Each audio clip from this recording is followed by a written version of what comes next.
Now, what was your final day in prison like? My final day in prison? Mm-hmm. I actually asked this question. I was like, I asked the person, was I Tusha? You know, I mean, institutionalized. You know what I'm saying? So I'm like, man, well, I'm Tusha because I wanted to leave, but I said, man, I'm missing, not missing, you know, the environment, but the friendships, the people I met. I met so many different people in prison, so many genuine people, so many good people, you know, outside, you know, that I was gonna miss it. So that final day was like, man, like, you know, I'm ready to go. You know, I actually was about to have a knife fight like, 2 days before that. You know what I'm saying? But, you know, I'm like, man, damn, let me get up out here. Everybody was telling me to leave. Like, you know, they called my slack and they was like, man, go ahead, bro. You lost everybody. You lost your family. Man, just go ahead home, man. You're institutionalized. Just go ahead home. So that final day, man, I had a brother on my father's side. He, you know, he picked me up. He picked me up with a stripper. He picked me up with a stripper. You know what I'm saying? She come out there. I'm looking at him. As I'm looking at him, I'm like, because he told me he was gonna have a stripper, you know, stripper for me. So as I get out there, I'm tripping and I'm looking like, man. So I'm asking her. She was Caucasian, and I'm looking like, man. I'm like, man. I asked him, could I touch her? You see what I'm saying? I asked him, could I touch her? And he like, yeah, you could touch her. Cause you know I ain't been as close to a woman, and man, I'm like, man. So you know, I got my property signed out. He had brought me some clothes, and as he brought me some clothes, you know what I'm saying, I put the clothes on in the bathroom and all that. So we went outside. I get in the car. She get in the back seat with me. You know, he puts on I think it was Lil Wayne, the blunt blowing song. And I ain't smoked weed at the time, you know, but I don't smoke now. But I still, you know, he had some kush, some perk, some granddaddy. So I had never smoked perk. You know, when I left, that didn't even exist. And so when I come back, you know, so he talking about perk. So he showing, he like, man, this is some real granddaddy. You gonna hit this here. So, you know, in memory of my brother, because he was joking with me like, man, you gonna do something when you come home for me, just on the day you come home. So I say in memory of him, I lit it one up, and she was like, she zipped my pants down, and you know, it's cool if I could, you know, yeah, she zipped my pants down, and she told me, she like, look, this is a gift from your brother. It's a gift, but I'm for him. You know, she let me know that, you know, he, you know what I'm saying? So I see. yeah, so she lays up there and you know, she could have sucked me off. I mean, she ought to say she sucked me off for 9 hours. I was so excited I couldn't get excited. That was my first piece of pussy. I mean, I'm like, you feel what I'm saying? I'm like, man, look, I couldn't, you know, I couldn't nut. I'm like, man, fuck, what's going on? But I was loving it. I was enjoying. I was sitting back with the weed in my mouth. And she just sucking that motherfucker like, I was like, man, this motherfucker going, yeah. This is what I'm talking about, you feel what I'm saying? So, you know, it's the life, you know what I'm saying? She ate me up, I bent over in the car, I'm fucking her in the car, as we, you know what I'm saying? As we doing, I'm fucking her. You know, busting her up, after I finished doing that, she actually sucked it off, you know what I'm saying? So she sucked it off. She sucked me off, it was over with. So, I'm saying, I ended up, and I was good after that. Mm-hmm. You know what I'm saying? So we ended up driving home, driving to Baton Rouge to like a fraternity house. We drove to Baton Rouge to a fraternity house, and as we went to the fraternity house, he knew some guys there. They had some liquor. So, you know, I want to fuck again. He ended up fucking her, so we went to flipping her, you know. We flipped her, you know, that's a train, you know, some dolphin shit. You know. Now, your final day in prison, how far in advance did you know it was going to be your final day? What you say? How far in advance did you know that was going to be your final day out? Well, you know, because they have this DOC service that you know, and that you can type in it, and you can get your date. So I really didn't know, because you never know it in prison. You like, just because you get sentenced to a certain time, that don't mean you're gonna come home at a certain time, because you got different elements in prison that can stop you from coming home. You know what I'm saying? You can have a fight, you can maybe kill somebody, anything can happen. You know what I'm saying? You never know what happens. So, you know, I really didn't know. I just was going with the flow. But at this point, I was like, man, look, it just is what it is. You were thinking about a knife fight 2 days before you actually were released. If you would have done that, if you would have engaged in that knife fight, what would have happened to your final day? Would that have happened, or would it have gotten pushed back, or what? Yeah, it probably would have got pushed back, or I probably would have had a whole nother charge. I could have got a whole nother charge, and I probably would have been in there forever. You know, but, you know, something took place. It took place, but it didn't take place. You know, so I'm going to say it like that. I see. Okay, now when you have this final date, do you keep it to yourself? Do you keep it quiet, or do you tell people about Yeah, it? you want to keep it quiet. I mean, given the charge that I'm on, I mean, I'm on a murder. If somebody feels some type of way about their family, you know, I mean, you feel what I'm saying? So it's different things. So I mean, given the situation, if you in the streets like that, you would want to. That's something, you know, to protect yourself. What's the first thing? I mean, you told me the first time you had sex when you got out, and the first person you saw. But what was the first meal you had? The first meal, like, oh, all right. Well, actually, I was in culinary arts. I didn't mention that, but so I didn't have a lot of meals. But I'll tell you, banana pudding.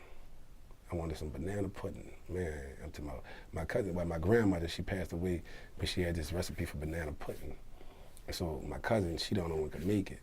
So I wanted the banana pudding. My cousin Lurleen, she make a good banana pudding. And, I wanted the fish. My mother used to always cook me fish. Fish was my favorite food at the time.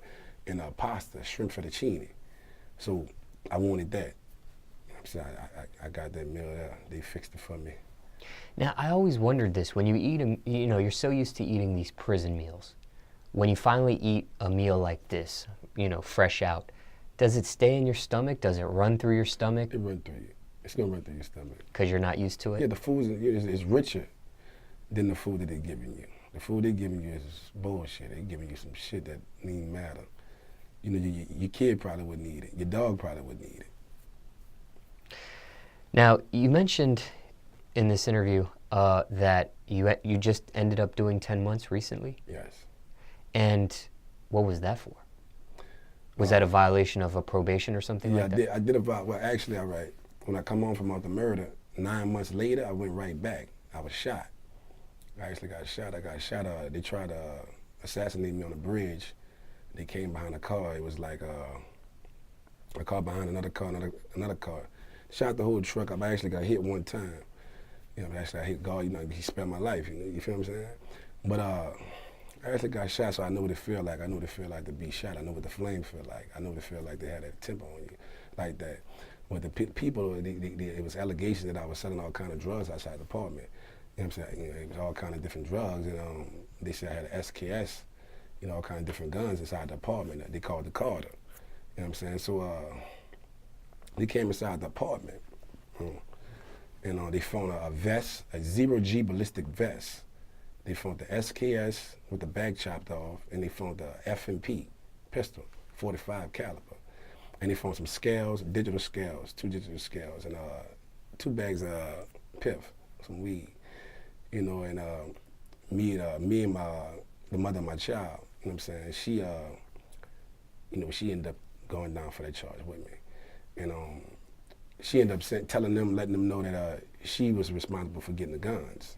That's what she told them, and that kind of softened the blow, and me being shot and me having a vest, and they kind of see that it was self-protection. You know what I'm saying? And it kind of softened the blow by her taking and coming catch the stand and telling them that.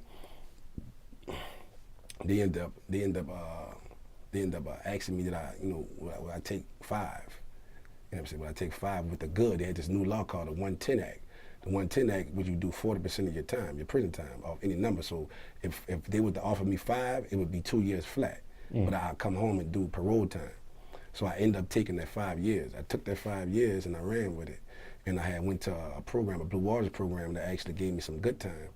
And as I got that good time right there, you know, I was back home. Like 18 months, I was back home. I was back at it, you know. So I did 15 more months on the streets. You know what I'm saying? And that's when I come up with all the situation. I went to, I met my partner, Kevin Robertson. We went to dinner with our DVD, No Unplugged. But, we did a lot of different things. So I ended up coming back. I ended up coming back to prison. And this time it was for heroin, coke, and weed. P-Wits, that's with the intent to distribute. So it was an allegation. We was pulled over, the state troopers, and they end up, I'm gonna say it like this here, man. I can't really talk to it right now because I'm still fighting.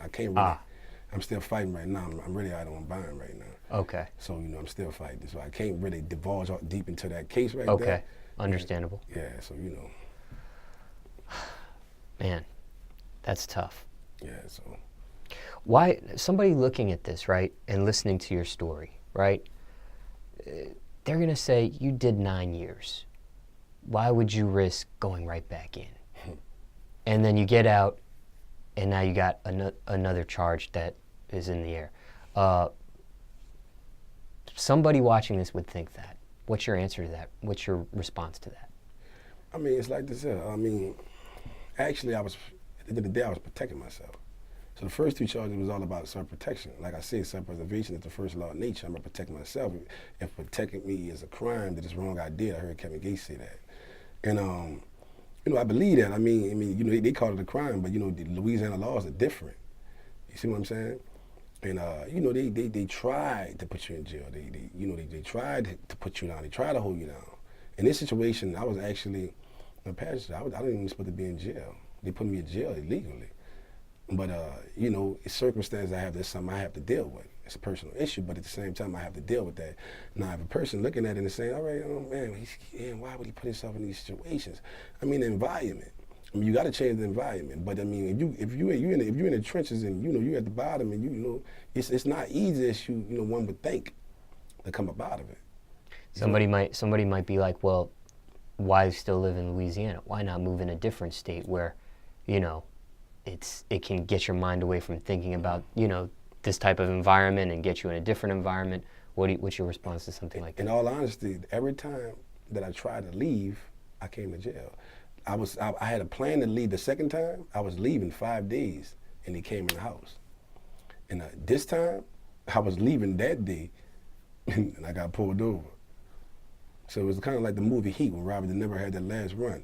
Every time I'm trying to do the last run, I get ran over. You see what I'm saying? But in the instance, I fought through it, and I'm still here. I'm blessed to be here. Now, after that 9 years, before you ended up back in jail, what was that break between leaving 9 years and then going back for that, like 1 year and some change? What was that amount of time? Was that 10 months? Is that what you said? You said what? You leave prison for 9 years, right? You're in prison for 9 years, yes. You leave. But then you end up going back to jail. All right, that was 9 months. Oh, 9 months. That was 9 months. So a 9 months of, I guess, freedom, for lack of a better phrase, before you end up getting locked up. In those 9 months, what shocked you? Because you hadn't been in the free world for 9 years. Anything? I don't know, I can't really say it shocked me. I mean, the women was beautiful. I mean, everything was, life, I mean, you appreciate life. You know, when you're removed from something and you lack something, your appreciation for life is better. So, you know, the way I moved, it was like, you know, I went straight to the music. I went straight to the studio. That's when I met Black and Mild, you know, of No Limit. And musical genius. I met people. And I dealt with people. I dealt with women, mostly women. I dealt with a lot of women, mostly women. I had to deal with the women. I mean, I've been gone for so long, so that's what, that was my thing. So, I just dealt with a lot of women, and it was not really also awkward because I went back right into the environment that I was so used to. I took to it like a fish to water, you know what I'm saying? I was, dealing with that since I was a youngster. So I took to it like fish to water, and fell right back into it. I'm able to adapt to any situation you put me in. Did you, in those 9 months that you were free, and I say that in quotes, were you institutionalized, or had that feeling of institutionalized throughout that whole 9 months, or did it wane off? Did it wear off? It wound off. The woman I was with, I mean, I know I do I forget I do little things like have my slippers on, and I done jumped in the shower one day and I had my jailhouse slippers. I had them on and I jumped in the shower, or I take like my items, because you put your items in a box, when you're in prison. And I take my items and I used to go put them, I buy those little bins that you get from Walmart, and I put stuff in bins. I actually still do that right now, but I put stuff in bins, but it remind me of the box. You see what I'm saying?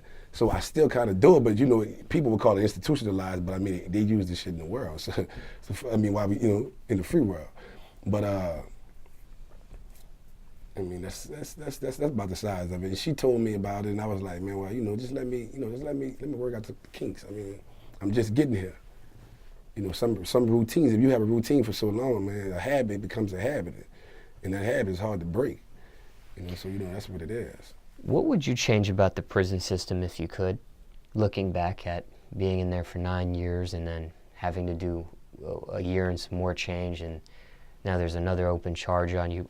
Just looking back, hindsight 2020, I'm sure there could be a variety of things you would change about the prison system, but what's one thing you would change if you could? I changed the process of them arresting you, and when in the due process, when they put you in court to get you in there. The thing I would do, I mean, I thought about this for a long time, because in the court system, when you fight a charge, you get railroaded. And like, what I mean is, like, these people hold the power. Like, the judge is not being judged. So, you know, who's going to judge the judge and who's going to judge the DA? The DA are coming there and they say, oh, I'm fighting for justice, but if they read the paperwork according to the Constitution, and you see, all right, this is right, I don't have nothing on him. You'll try to build the case. You see what I'm saying? You'll try to build a case. Why? That don't make any sense. You know what I'm saying? Why build a case if you don't have a case? You let that case go. It's by law. You see what I'm saying? So you're actually being a criminal. So what I would do is I would push for the Supreme Court to actually have a separate office, a separate entity, separate from them, that comes down, and when it comes to the motion, like the probable cause motion, that's the motion that makes the case continue. And at that very motion right there, I think they should have a person who has nothing to do with those court systems. I mean, all over America, wherever, you know, the court system at, and have nothing to do with that court system, and to be able to judge based upon the Constitution and say, all right, yeah, I find no probable cause. I don't think they should leave that up to the judge's discretion. I don't think the judge, you know what I'm saying? Because he's not being held accountable for his actions. It's called accountability. You're not held for your actions. You know, I understand you went to school to be a judge, but I mean, who's to say you get up and you're angry today and you just say, like, you know what, fuck it, I'm not doing this. I'm not, you feel what I'm saying? So more like a checks and balances on the judge. Yeah, it needs some checking there. A judge for the judge. Yeah, because it's the system. An independent judge on the judge. An independent judge on the judge and the DA. The whole system, because it's like this here. If we had that, the system would be overcrowded. You know what I'm saying? Somebody who's unbiased. The system wouldn't be overcrowded. And that's what it is. So what I'm basically proposing is something to stop the process. You know what I'm saying? Just stop it before it starts. Because most people, you know, they say, oh man, you go to prison. A lot of these people be good people. You know, it's about survival. People just want to survive. And people might do some things to survive. You know what I'm saying? And that's all it is. Like, you know, I understand the survival. You know, I understand what it is. You know, you hungry, you know, your lights off, you got to do something. And I'm not making an excuse and say, oh man, you know, you can't work, but man, sometimes that's not, you know, you look at minimum wages, you look at the country, man, sometimes that's not enough. You know what I'm saying? It's not enough.